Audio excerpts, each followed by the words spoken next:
Amém, amém. Querido Deus e Pai, estamos reunidos nessa manhã, neste prédio, com esse ajuntamento de pessoas, Senhor Deus, para sermos edificados pela Tua Palavra. Eu não trouxe nada para a mesa, Senhor. Vou servir aquilo que Tu colocou no meu coração. Que as palavras da minha boca e o meditar do meu coração sejam agradáveis a Ti, ó Senhor, rocha minha e redentor meu. Amém. Poder sentar?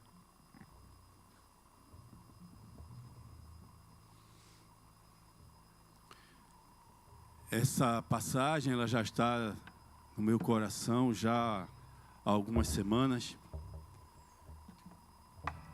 À medida que nós vamos lendo a Bíblia, algumas passagens elas vão chamando a nossa atenção.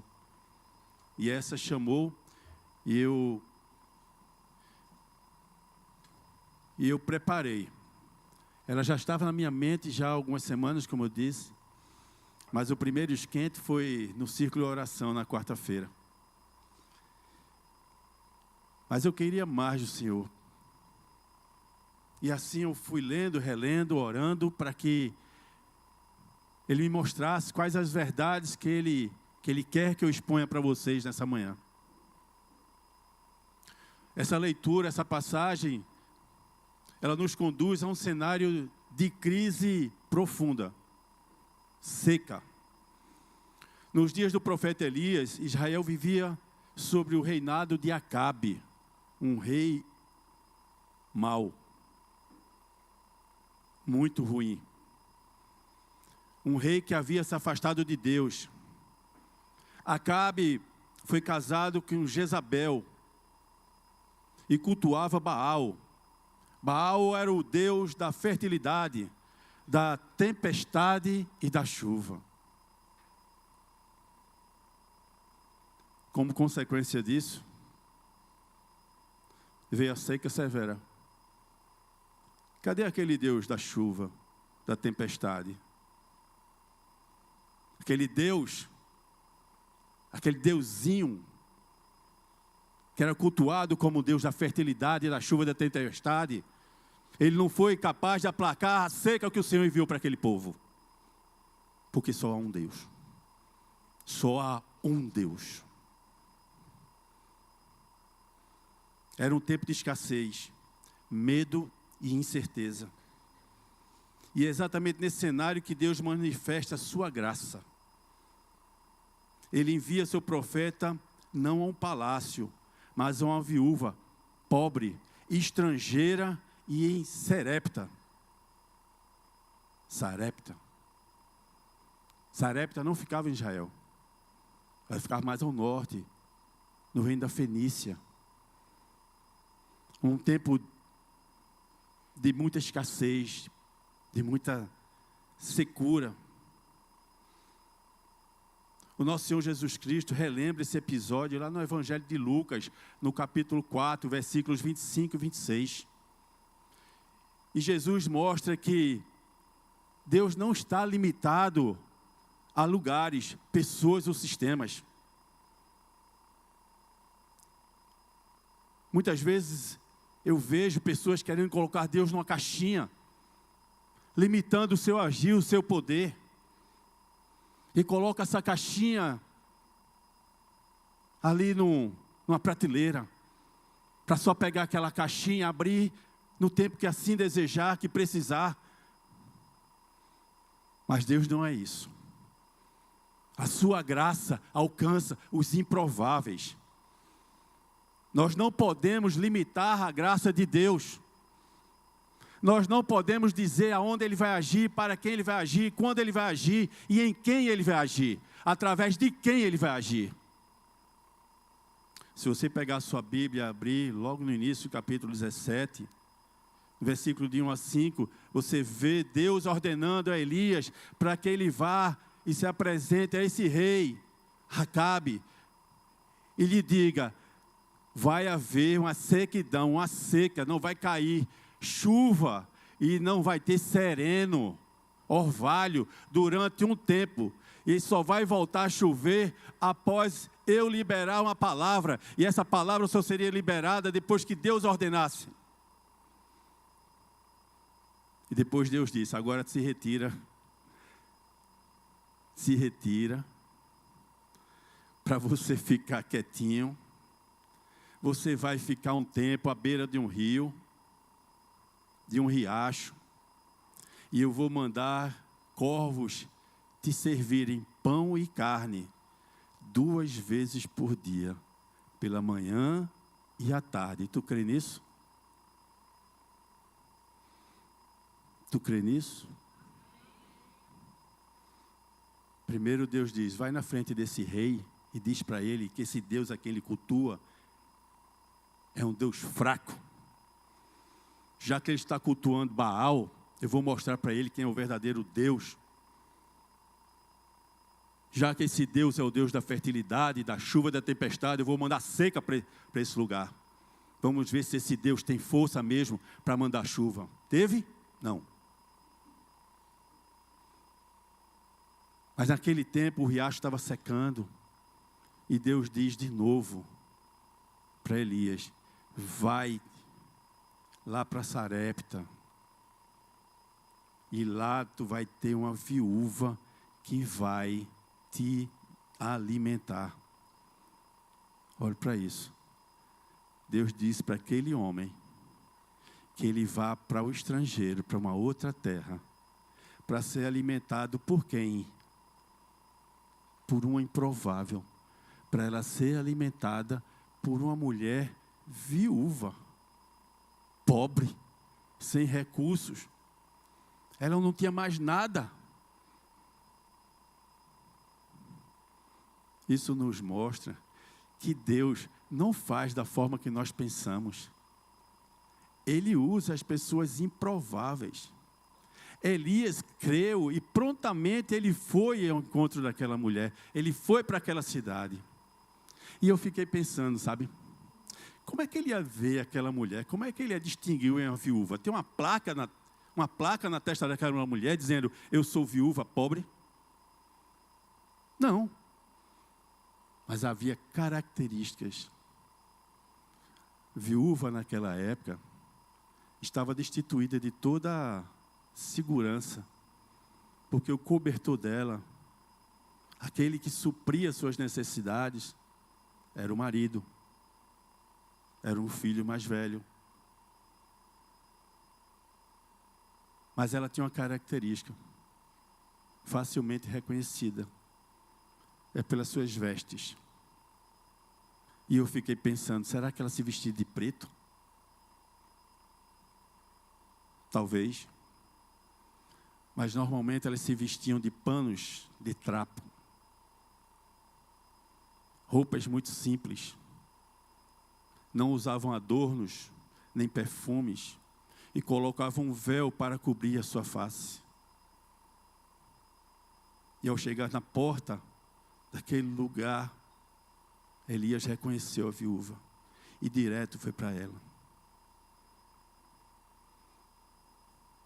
E ele foi direto para ela, ele pediu água. Lucas registra a fala de Cristo, relembrando que naquele tempo de Elias, houve muita seca.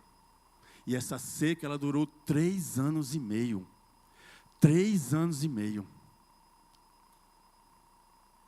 Eu fiquei mais curioso e fui pesquisar. Qual é a região do Brasil mais seca? É o polígono da seca. E dentro desse polígono da seca aqui no Nordeste, qual é a cidade mais seca? É Cabaceiras, na Paraíba.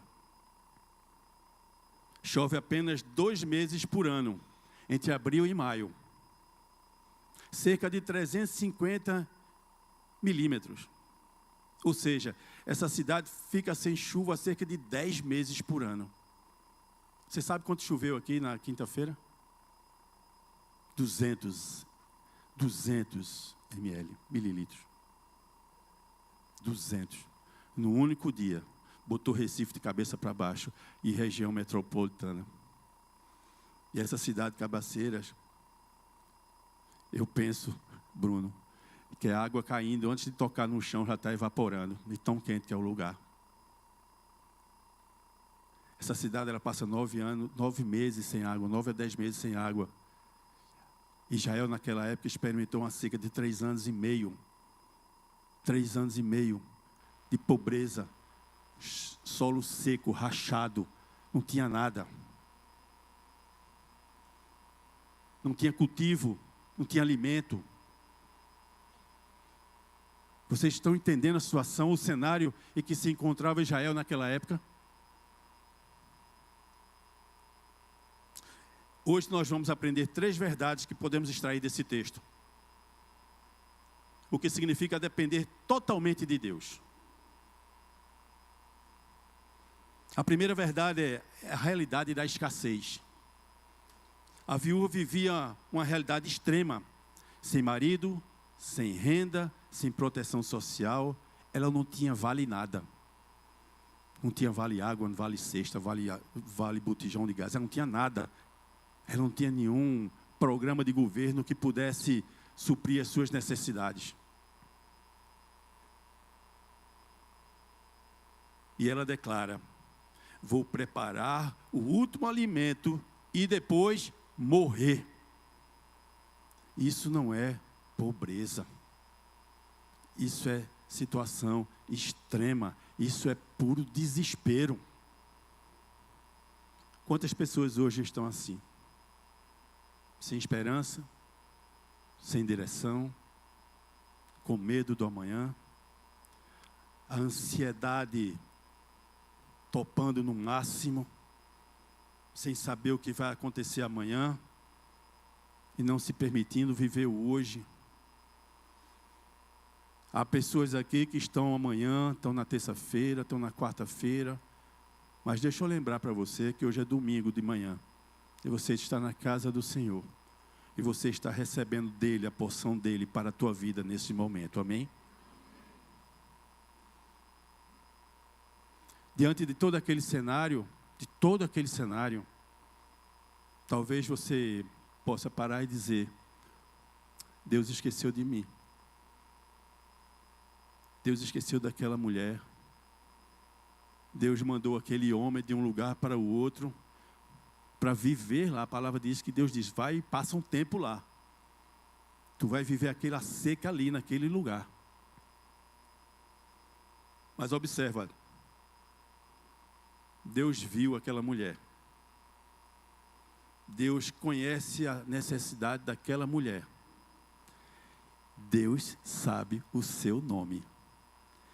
E Deus sabe do que você necessita. Nenhuma crise nos torna invisíveis diante de Deus. Nenhuma. Por mais que você reclame, por mais que você acredite que Deus esqueceu de você, porque tu estás no meio do furacão, no olho do furacão, mas Deus não esqueceu você. Ele sabe o seu nome. Ele sabe quantos fios de cabelo tem na sua cabeça. Mesmo aqueles que não têm. Mas Ele sabe a tua vida. A segunda verdade, o desafio da fé. No versículo 13, o profeta diz: não temas. Faze primeiro para mim. Olha que situação estranha. Vamos ser verdadeiros? Vamos ser verdadeiros? Olha que situação estranha. O pouco que a gente tem, Deus diz: dá. Que situação estranha. Humanamente isso parece absurdo. Concordam comigo? Mas esse versículo nos revela 2 verdades. A fé começa vencendo o medo. Não temas. O medo paralisa. A confiança nos move. O medo paralisa. A confiança nos move. Certa vez, há um tempinho, eu era síndico do meu prédio. Sofia era pequenininha, tinha 2, 3 anos. Eu tinha feito uma pequena cirurgia nas costas. Mas como síndico, eu estava dando uma geral no prédio. Aninha estava com Sofia A gente estava na piscina, na área da piscina.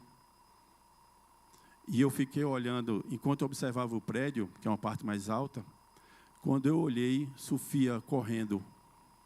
E eu disse, Aninha, cuidado com a piscina, para a Sofia não cair na piscina. E Sofia, com 2, 3 anos, ela muito ágil, ela deu um pitu em Aninha. E o que é que ela fez? Pulou na piscina.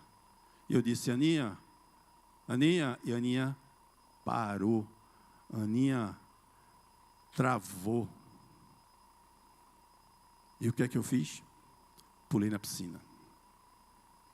E ali eu peguei a Sofia e continuei com ela na piscina. E dei outro mergulho e voltei e entreguei para a Aninha. E a Aninha disse, calma, não aconteceu nada. Eu disse, é verdade. Graças a Deus não aconteceu nada. Mas o medo paralisa. Quantos aqui já paralisaram diante do medo?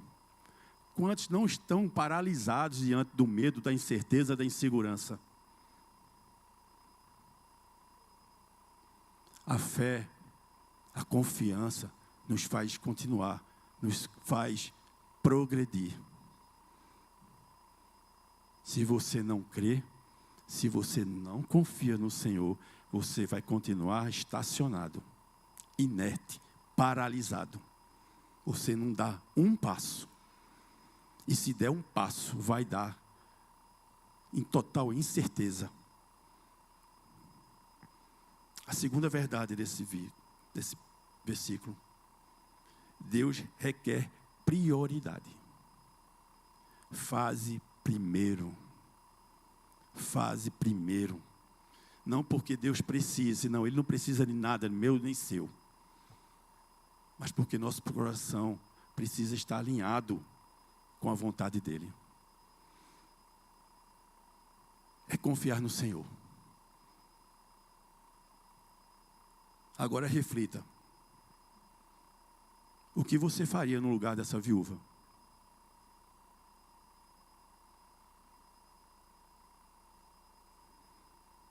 Você confiaria quando tudo parece insuficiente?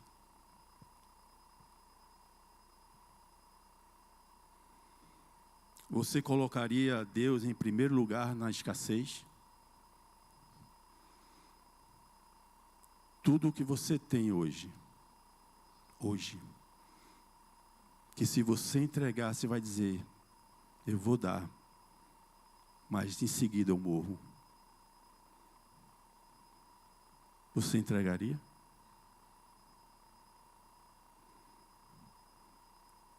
Preste atenção, eu quero deixar isso muito claro.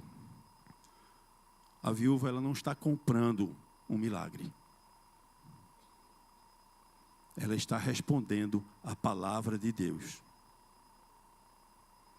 Se você tiver com sua Bíblia aí, aberto no texto, leia o versículo 9b. Eu mandei que uma viúva que mora ali lhe dê comida para você.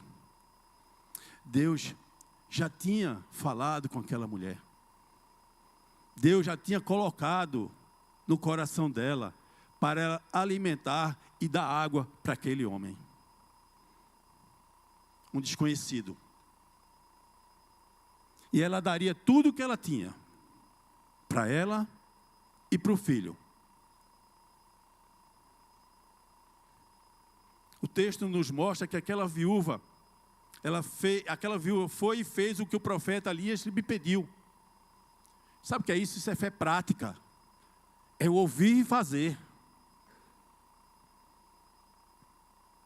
Ela não discutiu. Ela não racionalizou. Ela obedeceu. Nós, quando ouvimos a palavra de Deus, nós refletimos tanto, não é? Nós racionalizamos tanto, né? Não, o Senhor não está pedindo para eu fazer isso. Isso é tudo que eu tenho. É tudo que eu tenho. Não é possível que Ele está fazendo isso. Que Ele está mandando eu fazer isso. Ele sabe que isso é tudo que eu tenho. Porque nós racionalizamos. Nós pensamos. Porque nós somos inteligentes. Porque nós podemos criar uma outra saída.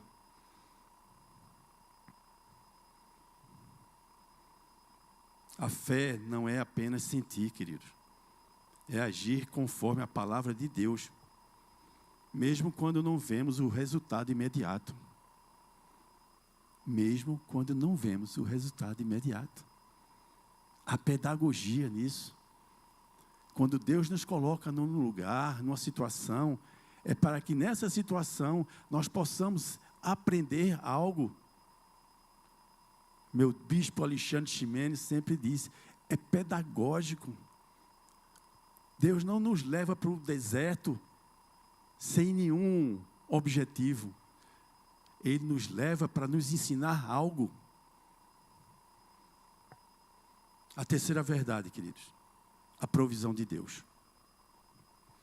No versículo 14, vem a promessa. A farinha não acabará, o azeite não faltará. Deus está prometendo excesso?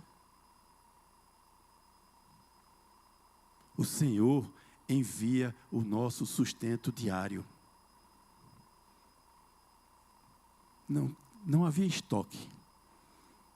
Isso nos leva ao maná no deserto. Logo cedo, o Senhor diz, vai e colhe aquilo que tu precisa. Não guardem. Aí tinha uns espertos que iam lá e pegavam porção dobrada. Aí comia e deixava guardado. O que acontecia? Azedava. O povo desobediente. Somos nós, não? Nós não estamos satisfeitos com aquilo que Deus nos dá. Nós queremos mais, nós queremos estocar, com medo que falte. Mas a promessa dele é que ele supre as nossas necessidades diárias.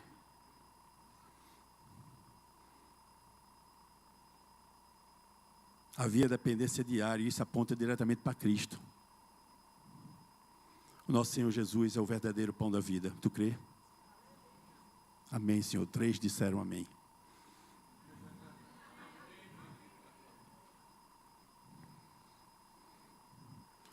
Assim como aquela mulher dependia da farinha diária, nós dependemos diariamente da graça de Deus.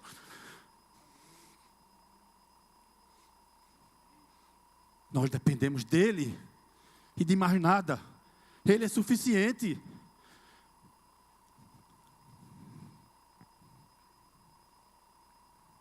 Quando Jesus menciona essa história, que está escrita no Evangelho de Lucas, no capítulo 4, versículo 25 e 26, é a terceira vez que eu falo isso.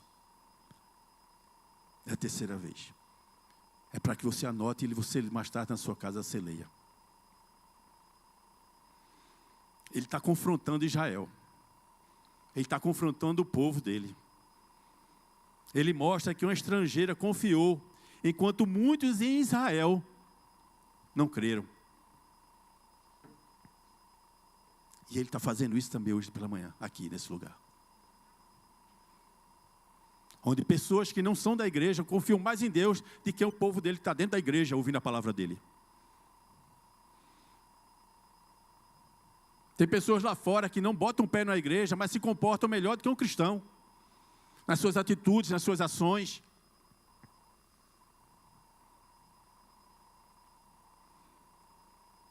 Isso aponta para o Evangelho.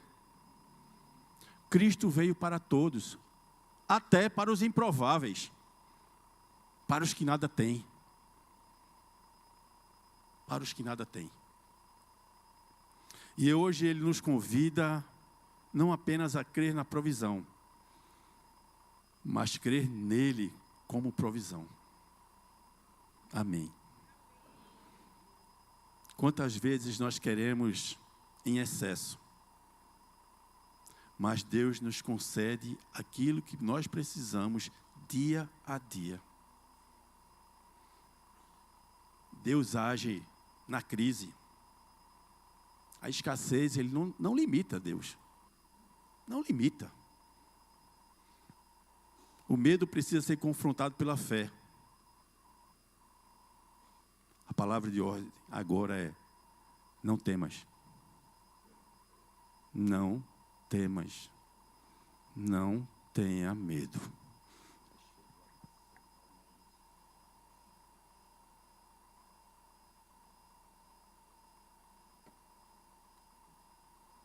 A obediência nos coloca no centro da vontade de Deus. Não como troca, mas como resposta. Deus não está pedindo para aquela viúva, não pediu para aquela viúva entregar para ela receber. Não. O que Deus observa é o nosso coração, é a nossa obediência. É a intenção que está no nosso coração. Obedecer envolve renunciar à vontade própria para seguir os mandamentos de Deus. O que frequentemente exige sacrifício e submissão. Tu está disposto a sacrificar e a se submeter, meu irmão? Tu está disposto a abrir mão daquilo que Deus está te pedindo agora? Que tu vai ter que sacrificar e se submeter? Está disposto? Tem que ser valente. Tem que ser corajoso. É um passo de fé. Imagina você agora, no deserto. Você com essa garrafinha aí de água. Você está no deserto, com seu filho, com sua filha. Olha para um lado, olha para o outro, só vê areia. Não vê uma sombra. E na tua garrafa só tem 2 dedinhos d'água. Aí chega um estranho e pede para você a água que resta nesse cantil. E você diz: se eu der essa água para você, eu não terei o que beber, nem a mim e meu filho. Isso é tudo o que resta. E depois que eu beber essa água, eu e meu filho morreremos. A lógica diz: guarde até o fim. Mas Deus diz, para mim e para você, confie. Confie. Aquela água não dura porque a garrafa é grande. A tua garrafa é grandezinha. Mas é porque Deus faz a água brotar dentro da garrafa. Quando você pensa que está acabando, vem mais água. Parece uma mina. Louvor.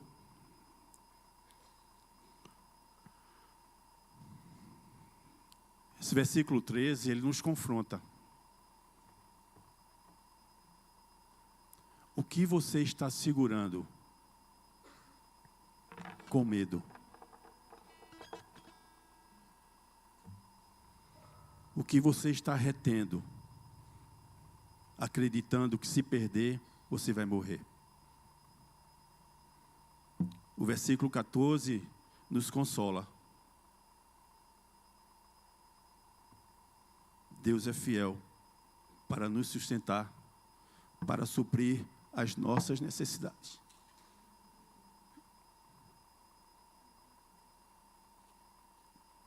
Isso é um texto para a gente ler e reler, como tantas outras passagens da Bíblia. Mas eu compartilho essa passagem porque ela grudou no meu coração, para a gente acreditar que o Senhor supre tudo aquilo que a gente necessita. Não o que a gente deseja, mas o que a gente necessita. Eu gosto muito do teólogo canadense J.I. Packer.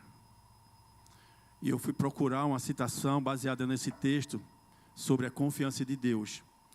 E ele escreveu assim: o lema do cristão não deve ser abrir mão de Deus, deixar Deus, mas confiar em Deus e ir em frente. Bem profundo, não? Se tu confia em Deus, segue e aproveita a viagem. Olha pela janela, Sueli, e vê o que Deus criou. Essa citação enfatiza a confiança ativa, onde a fé move o crente à ação e não à passividade. A passividade. Crente é aquele que crê, não é religioso, é aquele que crê. Então, sai do teu lugar, que tu estás estacionado, levanta e anda. Hoje Deus nos chama a um nível mais profundo de confiança. Hoje é um tempo de você dizer: eu quero confiar em Deus. Seja ativo e não passivo. Não é talvez, eu quero. Eu quero, declare, abra sua boca e diga: eu quero confiar em Deus. E para você que é corajoso, que é corajosa, e quer ter uma posição ativa, vem aqui na frente para a gente orar por ti. Vem aqui para você declarar a Deus, não é a mim não é ao pastor não, são os ministros que estão aqui em cima não, é a Deus. Eu quero confiar em ti, Senhor. Eu quero sair desse lugar passivo, Senhor, e tomar uma atitude ativa. É esse momento aqui, onde você diz: eu quero, eu creio. E você que não saiu do seu lugar, mas Deus sabe que você precisa também.